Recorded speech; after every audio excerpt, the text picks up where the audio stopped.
Bonjour et bienvenue dans la grande interview. Aujourd'hui, nous recevons le ministre des Affaires étrangères du Burkina Faso, Monsieur Karamoko Jean-Marie Traoré. Monsieur Traoré, bonjour. Nous nous trouvons actuellement à Moscou, dans la capitale russe, où vous êtes venu pas tout seul, mais avec vos homologues de la Confédération AES, les ministres des Affaires étrangères du Mali et du Niger, pour des consultations avec Sergueï Lavrov. Comment votre réunion avec le chef de la diplomatie russe s'est-elle déroulée? Je dois d'abord remercier le gouvernement russe pour cette hospitalité. Effectivement, nous sommes à Moscou, ça fait 2 jours, avec nos homologues du Mali et du Niger, dans le cadre du processus de structuration de la Confédération des États du Sahel. Nous avons voulu cette rencontre qui est une première du genre, pour davantage mieux organiser la nouvelle passerelle qui s'établit entre la Fédération de Russie et la Confédération des États du Sahel. Vous savez que la Russie a toujours eu de très bonnes relations individuellement avec nos 3 pays. Il s'agissait pour nous, dans le cadre de la présente, de réfléchir sur la nouvelle dimension qui va s'établir au niveau des 2 entités, c'est-à-dire la Confédération des États du Sahel et la Fédération de Russie. Donc, un de vos accords qui a été conclu que ces consultations vont avoir lieu à la base régulière, donc les consultations seront annuelles. Pourquoi une telle décision a été prise? Au regard de l'intérêt et de la pertinence des sujets que nous avons abordés ensemble, nous avons effectivement jugé bon d'institutionnaliser cette rencontre. Pourquoi? Parce que ça nous offre le cadre de revisiter les parcours que nous faisons ensemble et qui sont organisés autour de 3 axes majeurs. Le premier axe, c'est la coopération dans le domaine diplomatique et politique. Le deuxième axe, c'est la coopération dans le domaine de la défense et de la sécurité. Et le troisième axe, c'est la coopération dans le domaine du développement. Donc, nous avons pensé que c'était important qu'annuellement, peut-être plus, tout dépendra du flux, de l'importance des sujets qui vont être débattus.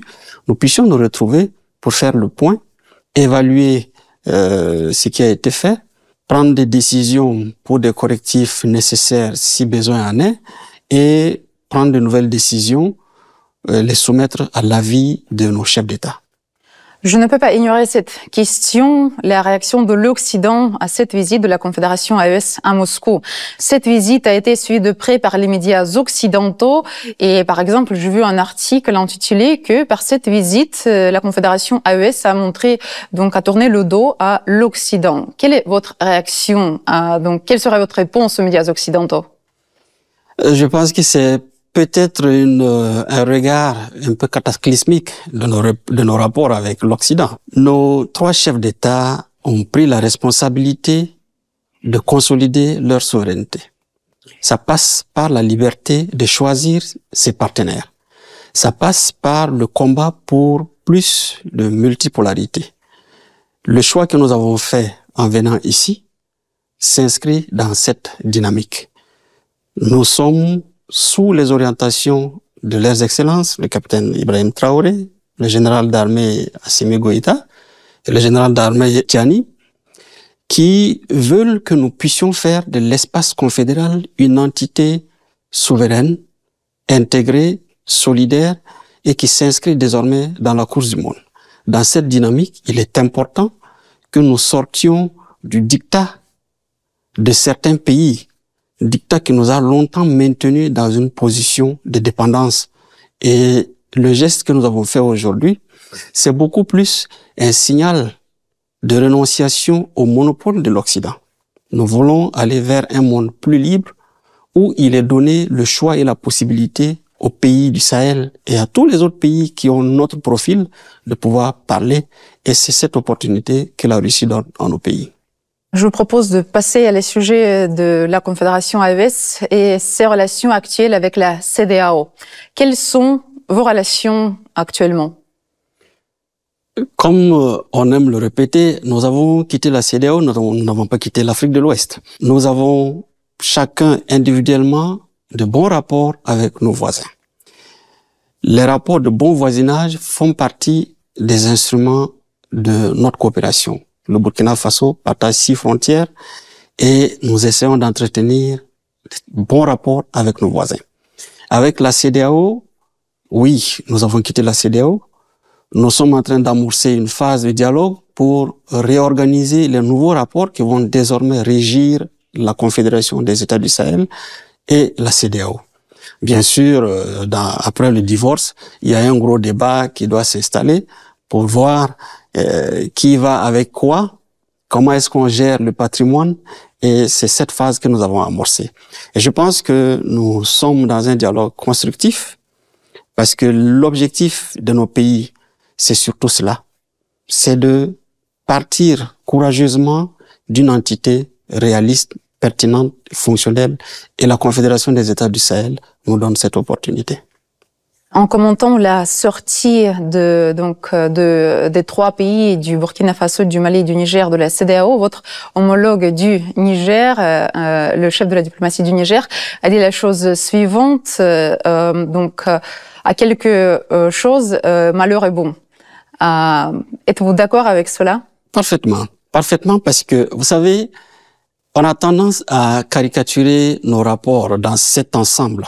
Les trois pays, ce sont ces pays qui sont désignés comme les petits poussés, des pays enclavés, les pays sans potentiel, des pays à qui on associe tout ce qu'il y a comme valeur basse au sein de la CEDEAO. Cette sortie a permis non seulement de montrer le poids réel de ces pays au sein de cette entité, c'est-à-dire la CEDEAO, mais aussi le poids de ces pays dans ses rapports avec d'autres pays de l'Occident. Deuxièmement, cette sortie nous a permis nous-mêmes d'évaluer nos propres capacités, nos propres potentialités. Certes, nous savions quelles étaient nos faiblesses, mais ça nous a permis de prendre conscience de nos propres capacités et de savoir qu'à 3, nous pouvons réussir ce que nous n'avons pas pu faire à 15. Et aujourd'hui, effectivement, on peut dire à quelque chose, malheur est bon. À quelque chose, malheur est bon parce que le peuple de l'AES aussi a pris conscience. Le peuple est mobilisé derrière ses leaders, engagé dans le combat pour la souveraineté, engagé dans le combat pour la liberté, engagé dans le combat pour la paix. Vous êtes 3 pays membres au sein de la Confédération AES. Si vous avez des désaccords en ce qui concerne la politique extérieure, comment ces questions sont-elles résolues par les 3 pays? De désaccords, je ne pense pas qu'il en existe. Il y a des nuances, c'est vrai, parce que chacun a des spécificités au-delà de ce qui nous réunit au sein de la Confédération. Et c'est d'ailleurs pour ça que nous sommes allés vers une démarche graduelle, c'est-à-dire commencer par le format confédéral qui laisse à chaque pays une parcelle de souveraineté pour régler ses relations bilatérales avec d'autres entités. Nous n'avons pas d'opposition parce que nous avions déjà pris l'habitude de travailler ensemble au sein de plusieurs autres institutions. Les 3 pays sont membres de l'Union monétaire ouest-africaine. Les 3 pays sont membres des Nations unies. Nous nous retrouvons au sein de l'Union l'Union africaine. Donc, nous avions déjà cette habitude. Au sein de l'OCI, on se retrouve. On a déjà cette habitude de travailler ensemble. Et aujourd'hui, la démarche confédérale nous a permis de mettre en place une plateforme à tous les niveaux, niveau politique, niveau sécuritaire, niveau développement, pour permettre aux ministères sectoriels d'échanger régulièrement sur un certain nombre de sujets qui les impliquent. Aujourd'hui, le Burkina Faso ne prendra pas une décision seul au sein des Nations Unies pour un choix particulier. C'est-à-dire que si nous soutenons la Russie, c'est que nous sommes à 3. Et si nous dénonçons une position, c'est toujours après consultation entre les 3. Donc, je dirais que c'est un instrument en plus qui vient renforcer l'instrument de dialogue et de collaboration qui fait défaut au sein de certaines entités. Dans le contexte de la propagande occidentale, donc le sujet que nous avons déjà évoqué, très souvent les médias occidentaux, quand ils couvrent les activités de la Confédération AES, ils le font plutôt de manière négative. Comment la Confédération AES pourrait répondre aux médias occidentaux? Peut-être vous avez un projet de créer un média commun donc dans les années à venir ou une holding audiovisuelle pour répondre à l'Occident? Alors, je pense que vous avez trouvé vraiment le mot juste propagande. Je crois que c'est le mot qu'il faut, peut-être même au-delà, parce que c'est une propagande qui pollue l'espace virtuel. D'abord, lorsque vous suivez la façon dont nos pays réagissent, c'est de faire en sorte que, en réponse à chaque discours généralement erroné sur les réseaux sociaux, nous puissions réagir dans des actes concrets. Au Burkina Faso, on a toujours présenté un pays qui va toujours en morceaux, un pays où l'insécurité ne fait que prendre la place. Ce que nous essayons de montrer, c'est de dire, venez démontrer comment dans un pays où il y a l'insécurité, on peut organiser un événement comme le Festival panafricain du cinéma de Ouagadougou, qui a mobilisé des milliers de festivaliers, où 235 films ont compétit. Comment on peut avoir le courage de tenir un discours sur un pays qui est à l'agonie, mais où on arrive à organiser le Tour du Faso. C'est un des tours cyclistes les plus célèbres et les plus difficiles de l'Afrique, où les gens se déplacent à vélo. Ils ne sont pas dans des véhicules blindés. Et ils font le tour du pays, kilomètre par kilomètre, village par village, région par région. Ils traversent des zones qui sont présentées aujourd'hui sur les réseaux sociaux comme des espaces dangereux. Donc c'est une façon de démontrer que ces médias parlent d'un pays qu'ils ont cessé de connaître depuis longtemps. Naturellement, il y a un travail qui est en train de se faire au niveau confédération pour que nous puissions avoir nos propres instruments de communication pour travailler, à moraliser la toile. Tout ce travail qui se fait et qui est, personnellement, je trouve que c'est horrible ce qui se fait.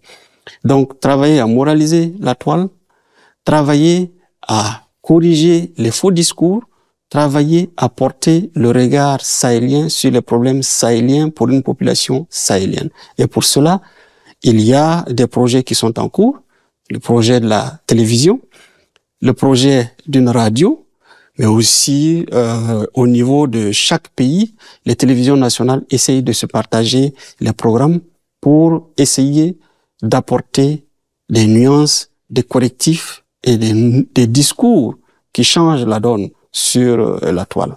En ce qui concerne l'adhésion éventuelle de nouveaux membres à la Confédération AES, quelle est la position du Burkina Faso sur cette question? Je dois dire que c'est une question qui est d'abord réglée au niveau collège des chefs d'État. Il revient aux chefs d'État de décider de qui adhère et de qui n'adhère pas. Mais déjà, lorsque vous regardez le traité fondateur de la Confédération, ils ont déjà laissé cette ouverture en disant nous sommes dans une dynamique par définition d'abord panafricaine. Nous restons ouverts. L'adhésion, elle est ouverte à tous les pays. Mais bien sûr, puisque nous partageons une réalité sécuritaire qui n'est pas certainement celle de plusieurs autres pays, nous avons des priorités. Aujourd'hui, il s'agit de reconstruire la paix au Sahel. Il s'agit de remettre l'économie sur les rails, de relancer les perspectives économiques, de donner un nouvel espoir aux populations du Sahel avant de voir quels sont les nouveaux chapitres à aborder. Donc, le Burkina Faso, naturellement, ne peut être opposé à ce que les chefs d'État ont déjà arrêté au sein de leur collège. Quels progrès ont été réalisés dans le secteur financier au sein de la Confédération AES, étant donné le fait que AES se trouve un peu sous la pression de l'Occident et la CEDEAO? Je dois d'abord peut-être partir de ce que les gouvernements font comme effort pour reconstruire leur économie, parce que tout va de là. On ne peut pas avoir une architecture financière qui va reposer sur du néant. Lorsque vous regardez aujourd'hui, le Burkina, le Mali, le Niger sont des pays où la discipline, la gouvernance sont devenus des principes de base qui organisent donc toutes les politiques publiques en matière de développement.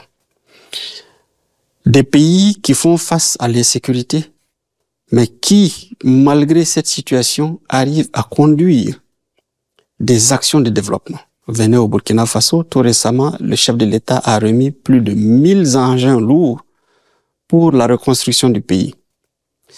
Pourtant, c'est un pays en guerre. Et ça aussi, c'est pour apporter les démentis à tout ce que certaines presses sont en train de distiller sur le Burkina Faso. Parce qu'un pays qui est en guerre ne peut pas mobiliser 1000 bulldozers après avoir fait 1000 tracteurs, après avoir partagé plus de 15 cliniques mobiles dans les campagnes.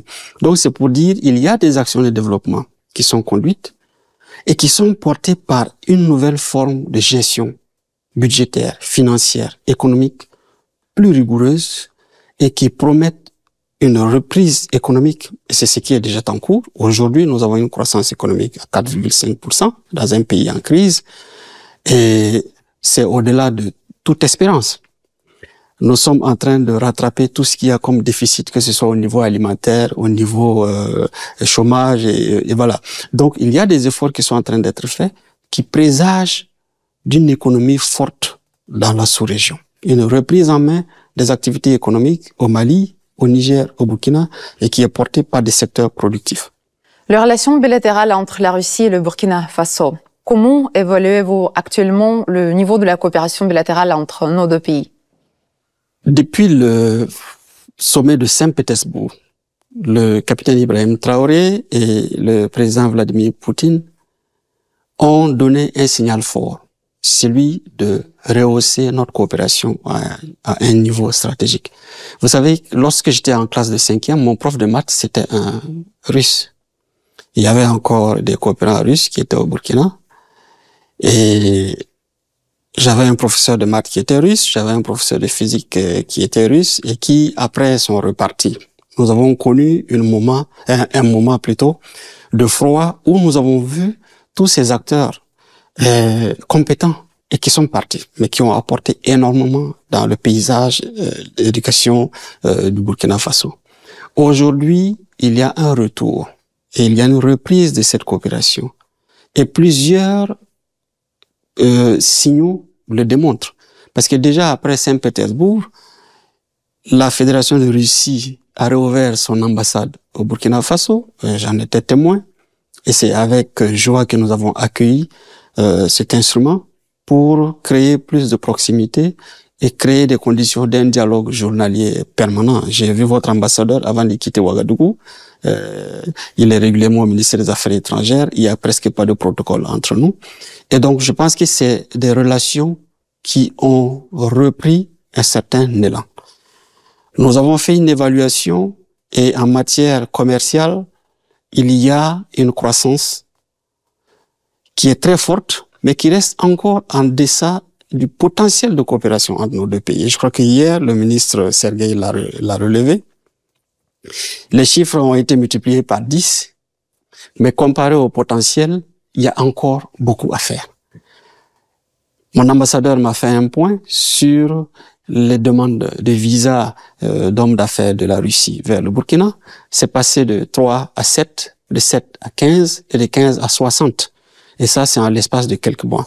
C'est des signaux qui montrent qu'il y a une certaine dynamique qui est en train de se mettre en place et qui se traduit par des échanges de délégations, des échanges de flux, mais aussi un certain nombre de mémorandums que nous signons. Après moi, le ministre de l'Énergie va séjourner ici, en Russie, pour poursuivre un travail avec Rosatom et qui va éventuellement aboutir sur la signature d'un projet d'accord sur lequel nous avons travaillé à Ouagadougou avant de quitter. Donc, je dirais que, globalement, nous avons une coopération forte, dynamique, qui évolue et qui se consolide au fil des forats, au fil des échanges de délégations, au fil des rencontres. La coopération militaire technique. Est-ce qu'on peut parler des succès dans ce domaine si on parle de la coopération bilatérale entre la Russie et le Burkina Faso? Le premier geste de réconfort que nous avons trouvé dans nos rapports avec la Fédération de Russie est parti du volet militaire et sécuritaire. Pourquoi? Nous étions dans une situation où le pays a frappé à toutes les portes pour se doter d'équipements, pour faire face à l'insécurité. Et toutes les portes à l'Occident se sont fermées. Pour des gens qui défendent des droits des populations, pour des pays qui savent qu'il y a 2 millions de personnes qui sont déplacées et que parmi ces 2 millions, il y a plus de 60% de femmes et d'enfants. qui ont dû fuir leur village pour se retrouver dans des camps. Et que ce que le gouvernement sont en train de chercher à faire, c'est de travailler à faire repartir ces gens dans leur village, à renouer avec un minimum de dignité dans leur village. Pour cela, que nous avons besoin de munitions, que nous avons besoin d'équipements militaires pour faire face à l'insécurité. L'Occident nous a fermé les portes. Pendant ce temps, elle crie à la protection des droits humains. Lorsque dans une situation comme ça, vous avez un partenaire qui vous dit « je comprends votre situation, je peux faire quelque chose » et c'est ce que la Russie a fait, on ne peut pas être insensible à une telle situation. Donc c'est encore pour dire, ceux qui disent que nous avons tourné le dos à l'Occident, nous ne l'avons jamais fait. Mais l'Occident nous a régulièrement fermé ses portes lorsque nous avons eu besoin de lui. Je me permets une petite remarque. J'ai publié les vidéos sur mon compte TikTok de la réunion d'hier. Et cette vidéo où, à la fin de la conférence de presse, Sergueï Lavrov serre les mains à tous les trois ministres. Et il y a les commentaires qui m'ont fait rire. Si la France le voit, elle va mourir. J'espère que la France va nous le laisser encore pour quelques siècles. Non, mais c'est vrai que il faut que les gens sortent de cette façon d'analyser les choses et qui est dominée par la passion. Nous sommes dans des rapports objectifs et réalistes. Avec la Russie, nous sommes dans une dynamique de respect mutuel. Nous ne sommes pas dans des relations de condescendance et qui passent toujours par la punition-récompense. Non. Je crois que nous sommes des pays responsables, matures, et nous devons sortir de cet engrenage. Ce discours, il faut que l'Occident le comprenne. Ceux qui sont là aujourd'hui savent pourquoi ils sont venus, savent ce qu'ils veulent et savent où ils veulent aller. Donc, il ne s'agit pas de craindre pour qui que ce soit, parce que nous avons changé de partenaire et autres. Nous devons remettre les choses à plat, c'est carrément un reset, et reconstruire de nouveaux rapports. Ceux qui le comprennent, nous sommes ouverts. Ceux qui ne le comprennent pas, nous avançons comme dirait un de mes anciens patrons. L'un des sujets importants à l'ordre du jour est la sécurité alimentaire. Comment la Russie participe-t-elle à l'approvisionnement alimentaire du Burkina Faso? Lorsque le capitaine Traoré a séjourné ici à l'occasion du sommet de Saint-Pétersbourg, la Russie a fait une offre généreuse que tous les pays ont appréciée à travers un don de blé, plusieurs milliers de tonnes. Le président Traoré, dans sa réponse, a remercié la Russie et a précisé ceci. Nous recevons aujourd'hui un geste généreux, mais ce à quoi nous devons nous préparer, c'est de produire notre propre blé. Ça veut tout dire. Ça veut dire, comme l'avait mentionné Sankara, nous n'avons pas besoin de venir prendre du poisson tous les matins. Nous avons juste besoin d'apprendre à pêcher et d'aller pêcher notre poisson. C'est ce que le président Traoré a dit. Hier, dans nos échanges, j'étais ravi de constater, et ce qui est ressorti, c'est que dans le domaine de la coopération avec la Russie, nous travaillons à identifier des secteurs pour développer les semences, parce que vous savez que les performances agricoles, le rendement, les semences sont responsables pour minimum 40%. Donc, il s'agit pour nous de travailler à développer des semences performantes. Il s'agit pour nous de travailler à développer les systèmes d'irrigation, donc dans la maîtrise de l'eau. Il s'agit pour nous de travailler à mettre en place des unités de production de fertilisants. À partir de ce moment, on a apporté 80% de réponses à nos préoccupations en matière de sécurité alimentaire. Je crois qu'avec les partenaires russes, nous sommes très bien alignés à ce niveau pour que nous puissions réfléchir sur la question de la sécurité alimentaire dans une logique de partenariat gagnant-gagnant. Aujourd'hui, nous avons reçu du blé. Demain, nous produirons du blé. Le Burkina a déjà des milliers d'hectares d'expérimentation parce que nous produisons déjà du blé en milieu maîtrisé, donc dans le secteur de la recherche. Et bientôt, ce sera un milieu paysan. Vous avez déjà abordé le sujet du festival FESPACO, que ce n'est pas seulement une carte de visite du Burkina Faso, mais de l'Afrique de l'Ouest. Comment ce festival s'est déroulé? Est-ce qu'on peut parler du succès pour le Burkina Faso?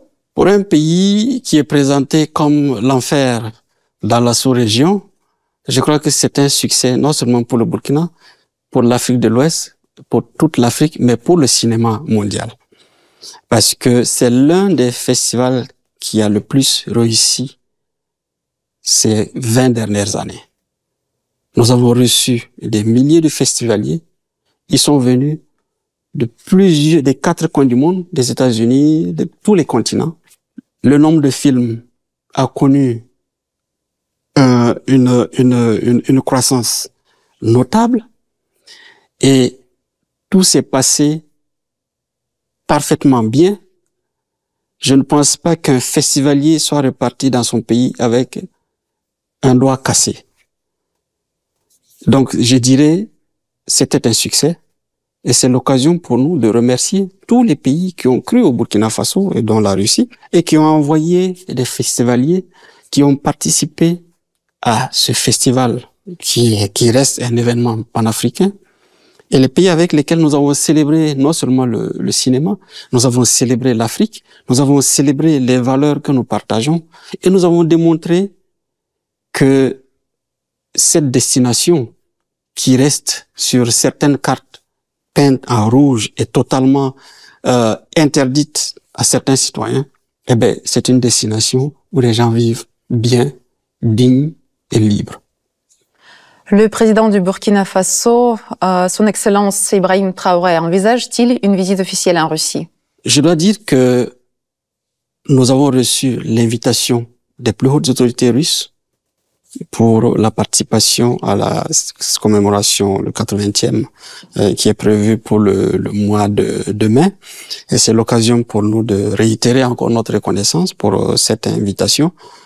Et en tant que pays amis et partenaires stratégiques, le Burkina Faso ne peut naturellement pas rester indifférent à une telle invitation. Il est évident que notre pays sera présent. Maintenant, pour ce qui concerne la participation effective du chef de l'État, je ne peux pas apporter une réponse formelle aujourd'hui, mais je suis presque sûr et je suis convaincu que les deux chefs d'État ont déjà certainement échangé, sinon ils vont le faire dans le très court terme pour la confirmation de sa participation ou pas. Merci beaucoup à vous. J'ai une question concernant notre chaîne RT en français.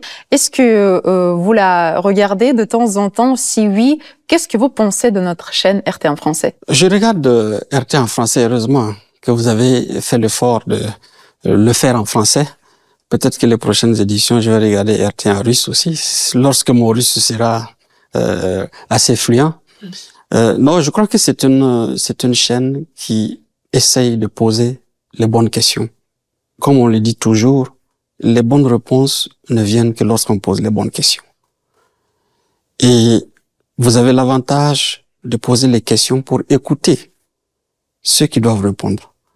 Vous ne posez pas des questions auxquelles vous avez déjà vous-même des réponses, comme on le voit souvent sur plusieurs chaînes. Et ça, c'est un atout et c'est quelque chose que j'apprécie beaucoup avec RT en français. Et comme je l'ai dit, je suis bien cette chaîne qui a un auditoire important et qui est aussi une des chaînes les plus respectées au regard du sérieux que vous faites dans votre programme, au regard aussi de la pertinence des thématiques que vous traitez, de l'objectivité avec laquelle vous traitez ces thèmes et de la posture de justice, voilà, que vous adoptez dans le traitement des questions. Merci beaucoup à vous. C'est moi qui vous remercie. Je vous rappelle que c'était le ministre des Affaires étrangères du Burkina Faso, Monsieur Karamoko Jean-Marie Traoré.